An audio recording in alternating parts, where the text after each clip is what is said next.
बिस्मिल्लाहिर्रहमानिर्रहीम। अल्लाह तबारक व तआला के नाम से शुरू जो बड़ा मेहरबान और निहायत रहम करने वाला है।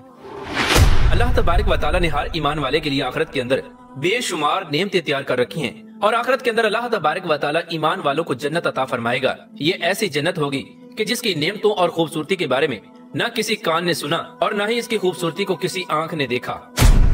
लेकिन क्या आप जानते हैं कि इस दुनिया के अंदर भी एक शख्स ने अल्लाह तबारक व तआला का मुकाबला करने की कोशिश की और अल्लाह तबारक व तआला का मुकाबला करते हुए इस दुनिया के अंदर भी जन्नत बनाई गई। यार दोस्तों, आज की इस वीडियो में हम आपको बताएंगे कि अल्लाह तबारक व तआला की जात का मुकाबला करने वाला बदबख्त शद्दाद कौन था और इसने दुनिया के अंदर किस तरह अपनी जन्नत बनाई, इसकी बनाई हुई जन्नत कैसी थी और इसके अंदर क्या क्या था और इसकी ये जन्नत कितने सालों में तैयार हुई। और फिर मलकुल मौत अलैहिस्सलाम ने अल्लाह तबारक व तआला का मुकाबला करने वाले इस शद्दाद का क्या हशर किया और किस तरह इसकी हजरतों पर पानी फेरा और इसको दुनिया के लिए इबरत का निशान बना दिया। और आज शद्दाद की जन्नत कहाँ पर है। प्यार दोस्तों, इस ईमान अफरोज और इबरतनाक वाक़े को सुनने के लिए आपसे हमारी ये गुजारिश है कि हमारी इस वीडियो को एंड तक जरूर देखिएगा। प्यार दोस्तों, तारीख के अंदर ऐसे बहुत से बादशाह और फिरौन आए जिन्होंने अपने मालो दौलत की हवस के अंदर बदमस्त होकर अल्लाह तबारक व तआला का मुकाबला करने की कोशिश की और ये बादशाह गरूर और तकब्बुर के साथ अल्लाह तबारक व तआला की पाक जात को ललकारने लगे। लेकिन अल्लाह तबारक व तआला जो इस कायनात का हकीकी खालिक व मालिक है, उसने इन बदबख्तों का ऐसा अंजाम किया कि इनके नामो निशान तक को मिटा दिया। प्यार दोस्तों, इन्हीं बदबख्तों में से एक बदबख्त शद्दाद भी था कि जिसने अल्लाह तबारक व तआला की जात का मुकाबला करने की कोशिश की और अल्लाह तबारक व तआला की जात को ललकारा। शद्दाद उस कौम की नस्ल में से था जो दुनिया की सबसे पहली सुपर पावर कौम और दुनिया की सबसे ताकतवर कौम थी, जिनका जिक्र कुरान पाक में कौम आद और कौम समूद के नाम से मिलता है। कौम आद और कौम समूद के बारे में अल्लाह तबारक व तआला कुरान पाक में इरशाद फरमाता है कि इनकी जैसी ताकतवर और कदावर कौम को न इनसे पहले अल्लाह तबारक व तआला ने पैदा फरमाया और न ही इनके बाद कोई ऐसी कौम पैदा की गई। प्यार दोस्तों, कौम आद अहकाफ के इलाके के अंदर आबाद थी। अहकाफ एक ऐसा इलाका था जहाँ रेत के बुलंदो बाला टीले थे और हर तरफ रेत के सहरा ही सहरा थे। अहकाफ का यह इलाका यमन और ओमान के दरमियान फैला हुआ था और ये कौम इस इलाके के अंदर 8,500 साल पहले आबाद थी।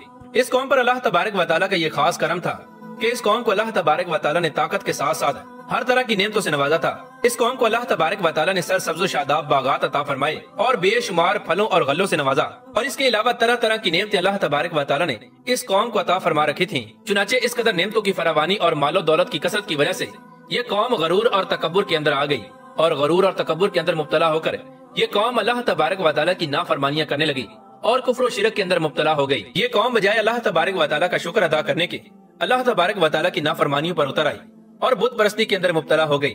इस कौम की हिदायत के लिए अल्लाह तबारक व तआला ने हजरत हूद अलैहिस्सलाम को मबऊस फरमाया। चुनाचे हजरत हूद अलैहिस्सलाम इस कौम को अल्लाह तबारक व तआला का पैगाम पहुंचाने लगे और कुफ्र और शिरक को छोड़कर अल्लाह तबारक व तआला की वहदानियत की तरफ बुलाने लगे। लेकिन ये कौम गरूर और तकब्बुर के अंदर मुब्तला होकर हजरत हूद अलैहिस्सलाम का मजाक उड़ाने लगी और अपने कुफ्र और शिरक से बाज न आई। यार दोस्तों, इस बदबख्त कौम का बादशाह शद्दाद था जो कि इसी कौम की नस्ल में से था। शद्दाद असल में दो भाई थे, एक का नाम शद्दाद था और दूसरे का नाम शदीद था। शदीद शद्दाद से बड़ा था। शदीद पहले बादशाह बना और कुछ अरसे बाद वो फौत हो गया।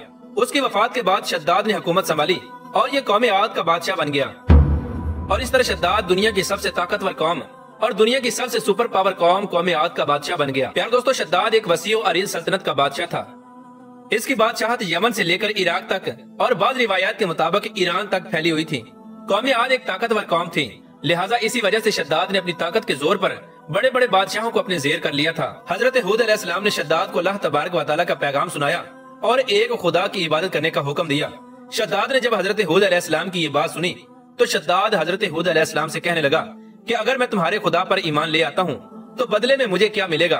तो हजरत हूद अलैहिस्सलाम ने शद्दाद से फरमाया कि अल्लाह तबारक व तआला तुझसे राजी हो जाएगा और तुझको आखिरत के अंदर जन्नत अता फरमाएगा जो कि हमेशा हमेशा की जिंदगी होगी, जिसके अंदर तुम हमेशा हमेशा पुरसुकून और ऐशो इशरत की जिंदगी गुजारोगे और अल्लाह तबारक व तआला की रहमतों में होगे। चुनाचे शद्दाद हजरत हूद अलैहिस्सलाम की ये बात सुनकर पूछने लगा कि जन्नत में क्या क्या मिलेगा। हजरत हूद अलैहिस्सलाम ने शद्दाद को जन्नत का सारा नक्शा बताया और जन्नत की नेमतों के बारे में बताया कि अल्लाह तबारक व तआला जन्नत के अंदर फुला फुला नेमतें अता फरमाएगा। हजरत हूद अलैहिस्सलाम की ये बात सुनते ही शद्दाद मुस्कुराने लगा और गरूर और तकब्बुर के साथ कहने लगा कि ये कौन सा बड़ी बात है, ऐसी जन्नत तो मैं भी तैयार कर सकता हूँ। उस वक्त हजरत हूद अलैहिस्सलाम ने शद्दाद को इसके कुफ्र और शिरक से रोकने की बहुत कोशिश की, लेकिन ये बदबख्त बाज न आया। चुनाचे शद्दाद की कौम आद फन तामीर और नक्शो निगार के अंदर पहले ही महारत रखती थी। ये लोग बड़े बड़े पहाड़ों को तराश कर उनके अंदर नक्शो निगार करके अपने महल्लात तामीर किया करते थे। चुनाचे शद्दाद ने अल्लाह तबारक व तआला की जात का मुकाबला करते हुए इस रुए जमीन पर एक बहुत बड़ी जन्नत बनाने का फैसला किया। शद्दाद ने अपनी सल्तनत के तमाम बड़े बड़े कारीगरों को इकट्ठा किया और एक लंबी चौड़ी खूबसूरत जन्नत बनवाने का काम शुरू करवा दिया। शद्दाद की तैयार होने वाली इस जन्नत के अंदर सोने और चांदी की ईंटें लगाई गयी और इसकी जन्नत के अंदर हीरे जवाहरात लटकाए गए। इसने अपनी जन्नत के अंदर दूध और शहद की नहरें भी जारी कर दी और हूरों के तौर पर खूबसूरत और नौजवान लड़कियों को भी इकट्ठा कर लिया। इसने अपनी जन्नत को खूबसूरत बनाने के लिए दुनिया के सबसे खूबसूरत दरख्त और पौधे भी लगवाए और सोने चांदी के बड़े बड़े महल्लात तामीर करवाए। यार दोस्तों, शद्दाद ने यह फैसला किया था कि जब तक उसकी बनाई जाने वाली जन्नत मुकम्मल तैयार न होगी तब तक वो अपनी जन्नत के अंदर कदम न रखेगा। चुनाचे शद्दाद के हुक्म के मुताबिक उसकी जन्नत तैयार होने लगी और इधर शद्दाद बेसब्री के साथ अपने महल के अंदर अपनी जन्नत का काम मुकम्मल होने का इंतजार करने लगा। शद्दाद की इस जन्नत को तैयार होने में तकरीबन 12 साल लगे और बिलाखिर 12 साल के अरसे के बाद शद्दाद की जन्नत बिल्कुल तैयार हो गई। इस जन्नत को इस तरह बनाया गया कि इसकी जमीन मुश्क और अंबर की थी। उसके अंदर हीरे जवाहरात लगे हुए थे, दूध शहद और पानी की नहरें जारी थी और उसके अंदर खूबसूरत लड़कियों को हूरों के तौर पर छोड़ा हुआ था। उसकी दीवारें सोने और चांदी की थी और हीरे और जवाहरात के बड़े बड़े महल्लात थे। जब ये जन्नत 12 साल के बाद मुकम्मल तौर पर तैयार हो गई तो उस वक्त शद्दाद को उसकी जन्नत के तैयार होने का पैगाम पहुंचा दिया गया। चुनाचे शद्दाद अपनी जन्नत के तैयार होने का पैगाम सुनते ही बहुत खुश हुआ और शद्दाद अपनी जन्नत को देखने के लिए अपनी फौज को साथ लेकर जन्नत की तरफ निकल पड़ा। शद्दाद अपने लश्कर को लेकर जब अपनी जन्नत के दरवाजे पर पहुंचा तो उसने अपने सामने घोड़े पर सवार एक शख्स को देखा। उसको देखते ही शद्दाद पहचान गया कि ये हजरत मलकुल मौत अलैहिस्सलाम है। शद्दाद हजरत मलकुल मौत अलैहिस्सलाम को देखकर अपने साथियों से कहने लगा कि ये जो शख्स है ये मुझे अपनी जन्नत में दाखिल नहीं होने देगा। उस वक्त शद्दाद के साथी शद्दाद से पूछने लगे कि ये शख्स कौन है और ये आपको जन्नत में दाखिल क्यों नहीं होने देगा। शद्दाद अपने साथियों से कहने लगा कि ये मौत का फरिश्ता है जो मेरी रूह को कब्ज करने के लिए आया है। उस वक्त शद्दाद हजरत मलकुल मौत अलैहिस्सलाम के सामने रोने लगा और गिड़गिड़ाने लगा और मलकुल मौत अलैहिस्सलाम से अर्ज करने लगा कि मुझे बस अपनी जन्नत के अंदर पांव रखने की मोहलत दे दी जाए। लेकिन हजरत मलकुल मौत अलैहिस्सलाम ने शद्दाद से फरमाया कि मुझे अल्लाह तबारक व तआला की तरफ से ये हुक्म है कि मैं तुझे तेरी जन्नत के अंदर पांव न रखने दूं।